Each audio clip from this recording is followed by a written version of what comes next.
देखो भाई, आज अपने इतिहास की दूसरी वीडियो लॉन्च करने जा रहे हैं।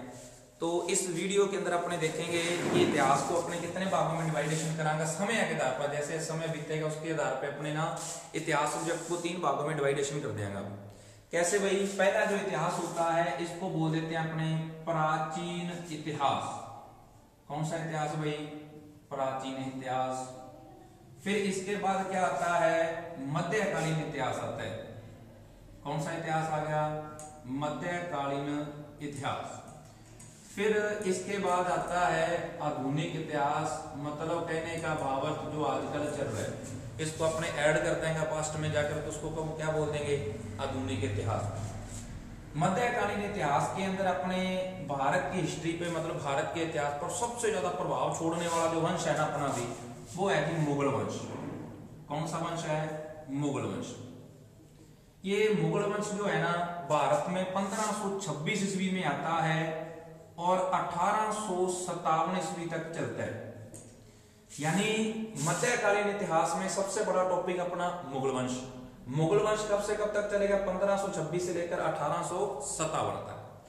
मुगल वंश का जो पहला राजा है वो है अपना बाबर। कौन है? बाबर।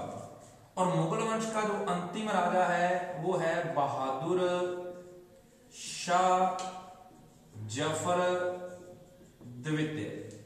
कहने का मेरा मतलब सीधा सीधा यह है कि बाबर वंश का जो मुगल वंश का जो संस्थापक है वो कौन है? बाबर है।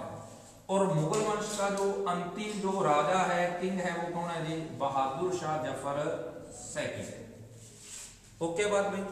पहले अपने को किसको पढ़ना पड़ेगा? बाबर को पढ़ना पड़ेगा। बिल्कुल लास्ट में जाकर किसको पढ़ेंगे? बहादुर शाह जफर सेकंड।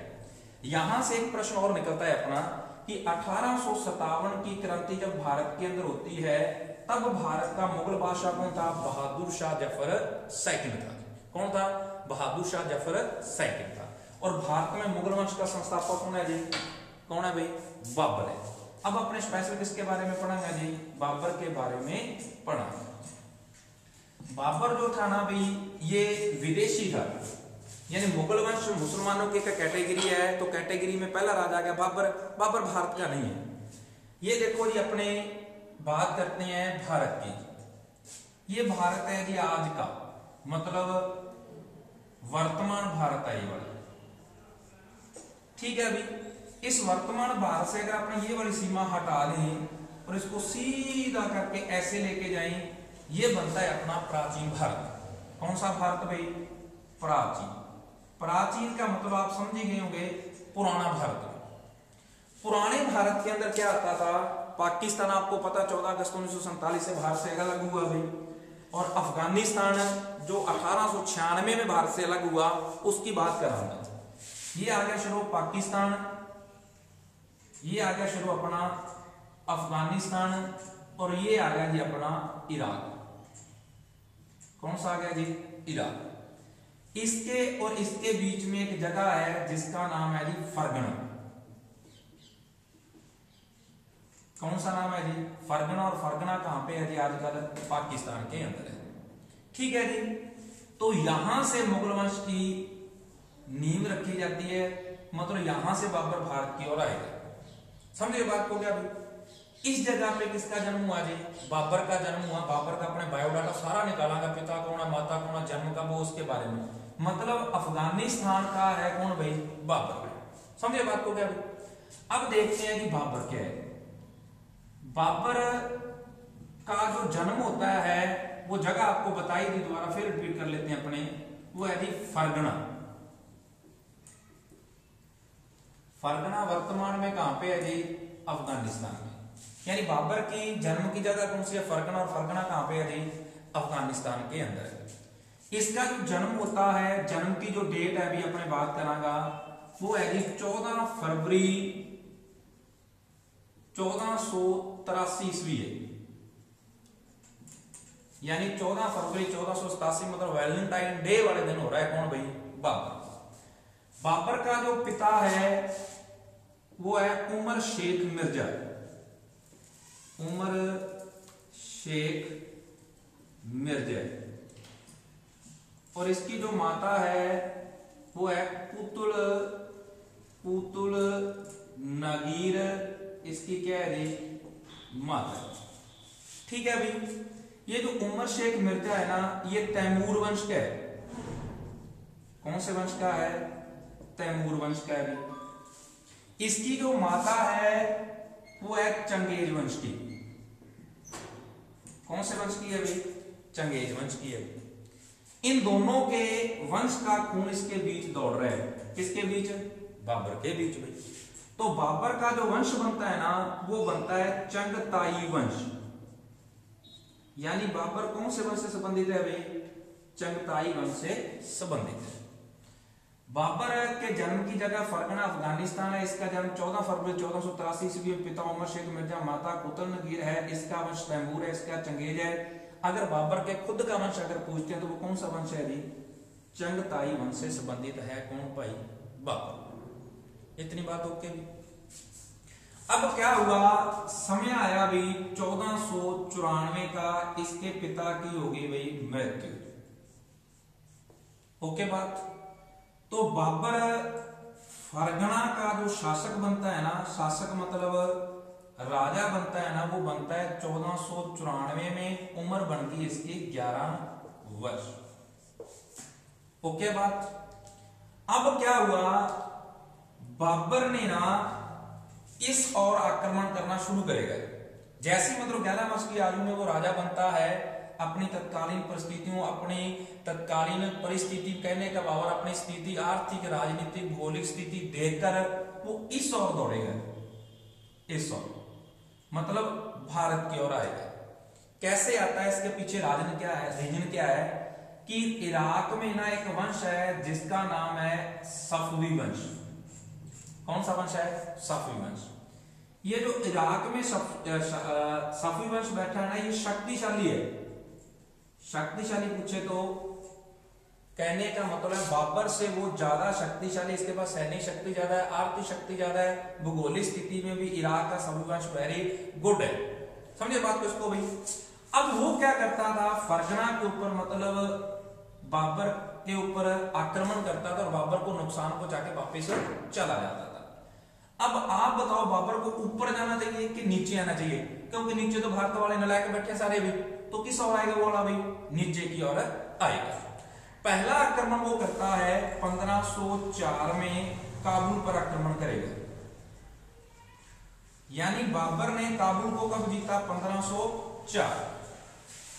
फिर वो थोड़ा सा यहां पे ठहरता है और 1507 ईस्वी में वो बंदा क्या करता है, मिर्जा की उपाधि त्याग देता है। क्योंकि मिर्जा और इसके पिता के पीछे भी क्या लगा हुआ है? मिर्जा। मतलब बाबर के जो वंशज है वो पीछे क्या लगाते हैं? मिर्जा लगाते हैं। वो बड़ा मिर्जा पुणी भाई साहब। ठीक है, फिर अपने बात करांगे, इसने मिर्जा की उपाधि क्या कर दी भाई? त्याग। इस बंदे ने 1507 में एक उपाधि ले ली जिसका नाम है पादशाह। तो इसने कब उपाधि धारण की भाई? पादशाह की उपाधि 1507 में क्या कर ली भाई? धारण कर ली। अगर प्रश्न आ जाए मुगलों में सर्वप्रथम बादशाह की उपाधि लेने वाला कौन था? किसकी उपाधि भाई? बादशाह। वो भी बाबरी था। यानी बादशाह की उपाधि लेने वाला कौन था जी? बाबर था। समझे बात को क्या अभी? अब ये बादशाह की उपाधि कब लेता है? ये लेता है 1530 में, और 1530 में इसकी क्या हो जाती है भाई? मृत्यु। यानी बाबर बादशाह की उपाधि धारण करने वाला मुगलों में पहला राजा है, और शहनशाह की उपाधि धारण करने वाला अकबर था। कौन था जी? अकबर था। अब इतनी बात आपको समझ में आ गई होगी भाई। थोड़ा सा आगे अपने दौड़ते हैं। अब 1507 तक हिस्ट्री कंप्लीट है, माता पिता सब कंप्लीट हो चुके हैं। अब अपने आगे वाली हिस्ट्री पढ़ेंगे। अब एक प्रश्न घूमता रहता है एसएससी के अंदर कि बाबर ने भारत पर कितने आक्रमण किए और क्यों किए? बाबर ने भारत पर कुल टोटल योग मारे जब तक मुगल वंश 1526 तक आता नहीं है, 5 आक्रमण किए। कितने आक्रमण किए जी? 5। बाबर ने भारत पर कितने आक्रमण किए भाई? हमले किए जी 5। ठीक है भाई, ये हमले अपने नंबर वाइज पढ़ांगा, कर्म के अनुसार पढ़ांगा। कि पहला हमला इसने यूसुफ फजाई जाति, नंबर 2 यूसुफ जाति, कई बुक के अंदर आपको पहले यूसुफ जाती मिलेगा और 2 नंबर पे यूसुफ फजाई मिलेगा। ये एक विवादित प्रश्न ऐसे चलता ही रहता है। तीसरा जो अपने आक्रमण होता है वो होता है कलानूर बहरा का किला है पाकिस्तान के अंदर। आजकल वर्तमान में अगर बात करते हैं तो कलानूर बहरा के किले पर कौन सा आक्रमण होता है जी? तीसरा आक्रमण होता है। चौथा आक्रमण होता है कंधार के ऊपर। किसके ऊपर आक्रमण होता है भाई? कंधार के ऊपर। ऊपर वाला जो भी जुगाड़मेंट अपने पढ़ते हैं ये भारत में नहीं है। आज वर्तमान भारत की बात करांगा, इस भारत की बात करते हैं, इसके अंदर नहीं है, ये इस शहर में रह गए। ठीक है भाई। अब पांचवा जो आक्रमण होता है वो होता है पानीपत पर। क्या होता है जी? आक्रमण होता है। और पानीपत आपको पता है करनाल, और करनाल कहां पे है जी? हरियाणा के अंदर है। और करनाल के अंदर भारत की सबसे प्रसिद्ध डेयरी और दूध उत्पादन के लिए हरियाणा जाना जाता है। तो पांचवा आक्रमण कहां होता है जी? पानीपत हरियाणा के अंदर होता है। प्रश्न अगर अगर प्रश्न बदल जाए ना कि पूछा जाए वर्तमान भारत को पहला आक्रमण कौन सा, तो अपने पानीपत वाला बताऊंगा। ठीक है अभी पहले आपको बताया था कि इसने कितने आक्रमण कर दिए जी? 5 आक्रमण किए टोटल योग मारे तो अपने भाई। वो क्यों किए? कारण क्या, रीजन क्या है? थोड़ा सा तो पहले मैंने आपको बता दिया है भी इसका आक्रमण भारत की ओर आने का, इसका आक्रमण करने का उद्देश्य क्या है, पर्पज क्या है, मंजिल क्या, एम क्या है। अब ये ऊपर की ओर जाएगा तो नुकसान है, तो नीचे की ओर यानी बाबर ऊपर वाली स्थिति से क्या पाना चाहता था? निजात पाना चाहता, बचना चाहता था। इस कारण भारत की ओर आ रहा है। तो ऐसा कहा जाता है कि बाबर की गरीबी बाबर को भारत के अंदर ले। हम ये बात को क्या भी? अब पानीपत पर करनाल में आक्रमण हो रहा है, वो किसके ऊपर हो रहा है ये आपको मैं बताऊंगा। लेकिन यहां तक बात आपके क्लियर हो गई। यूसुफ फजाई, कलानौर, कंधार और पानीपत पर क्या हो रहा है भाई? आक्रमण हो रहा है। अब बाबर ने ना अपनी एक आत्मकथा लिखी है, अपनी जीवनी लिखी है, जिसको अपने बाबरनामा के नाम से जानते हैं। उसके अनुसार अपने आक्रमण की कारण के आक्रमण देखांगा कि वो पानीपत पे क्यों आक्रमण कर रहा है। पानीपत के समय दिल्ली का राजा कौन है, मेवाड़ का राजा कौन है, विजयनगर का राजा कौन है, मालवा का राजा कौन है, गुजरात का राजा कौन है, इसके बारे में अपने स्टडी करेंगे। अब क्या है ना, बाबर की ना एक पुस्तक है जिसका नाम है बाबरनामा। कौन सी पुस्तक है इसकी भाई? बाबरनामा। इस पुस्तक का दूसरा नाम पूछा जाता है तो वो है तुझके बाबरी। बाबरनामा, तुझके बाबरी एक ही चीज है, एक ही बुक के 2 नाम है। अब ये जो बाबरनामा तुझके बाबरी है ना, ये है जी तुर्की भाषा में। कौन सी भाषा में? तुर्की भाषा के अंदर है अभी।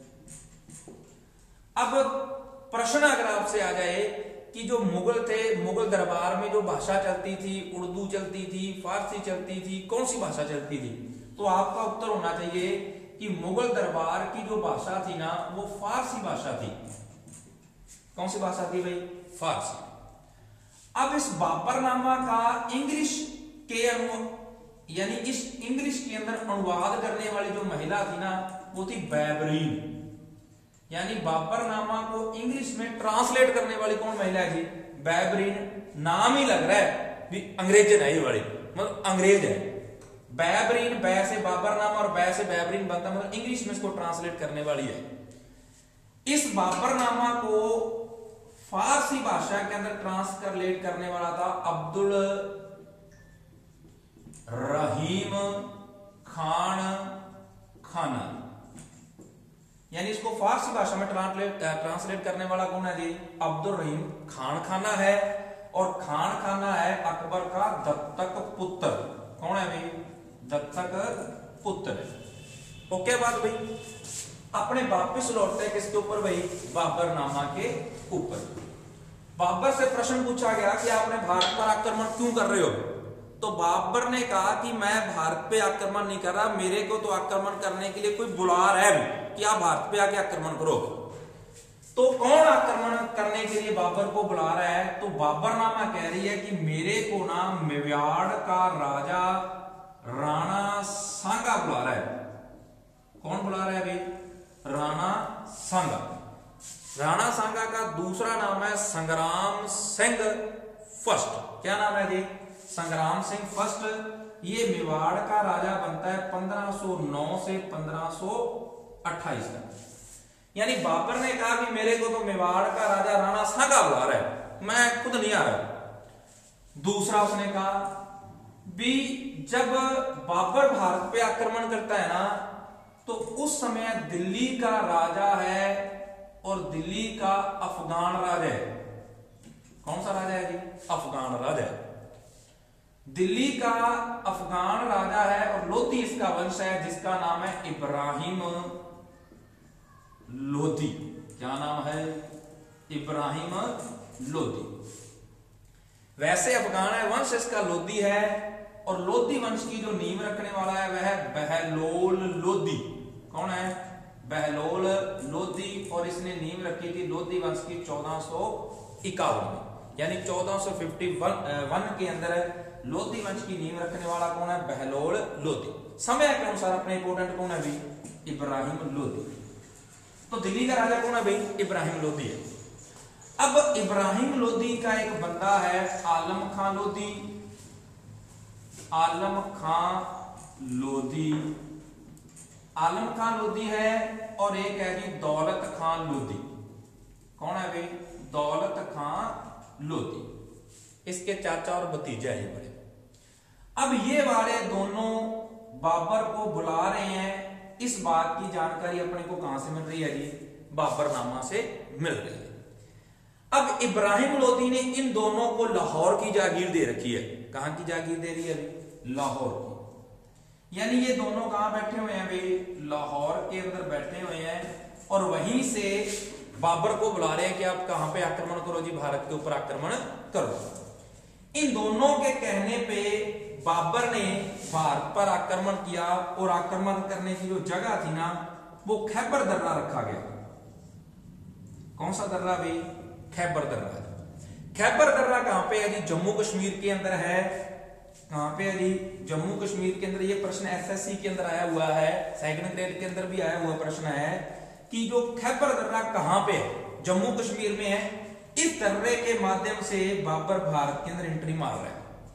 जैसे ये खैबर दर्रा क्रॉस करता है ना बाबर, तो बाबर को इन दोनों के ऊपर शक हो जाता है कि ये दोनों कंजर मेरे को मरवा ना दे।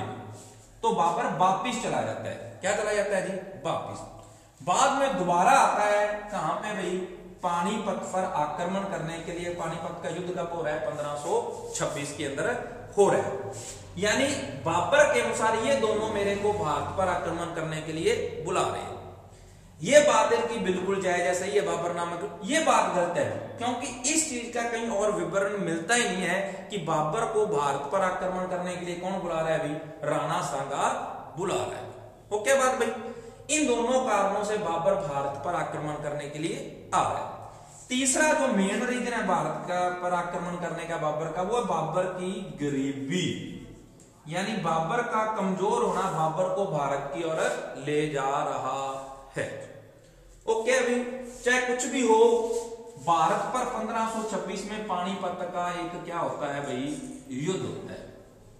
पानीपत का कौन सा युद्ध होगा जी? 1526 में प्रथम युद्ध होगा जी। पानीपत के 3 युद्ध हुए, 1526, 1556 और 1757 के लगभग पानीपत के क्या होते हैं भाई? युद्ध होते हैं। पानीपत के क्या होते हैं भाई? युद्ध होते हैं। कितने युद्ध होते हैं भाई? 3 युद्ध होते हैं। यानी भारत के अंदर पानीपत के 3 युद्ध होते हैं। 1526, 1556 और लगभग 1757 के लगभग भारत में अंदर पानीपत के कितने युद्ध होते हैं? 3 होते हैं। समय बदलेगा, शासक बदलेंगे, सब कुछ बदलेगा, लेकिन जगह वही रहेगी पानीपत। पानीपत के प्रथम, द्वितीय और तृतीय युद्ध।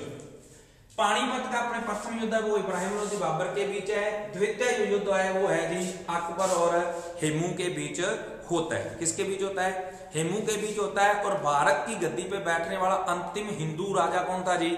हेमू था, जो बिहार के आदिल शाह का सेनापति। ये पहले नमक बेचता था। फिर अपने बात करते हैं कि दिल्ली की गद्दी पे बैठने वाला अपना अंतिम हिंदू राजा हेमू है, और विक्रमादित्य की उपाधि धारण करने वाला भारत का अंतिम और 14वां राजा कौन है जी? हेमू है।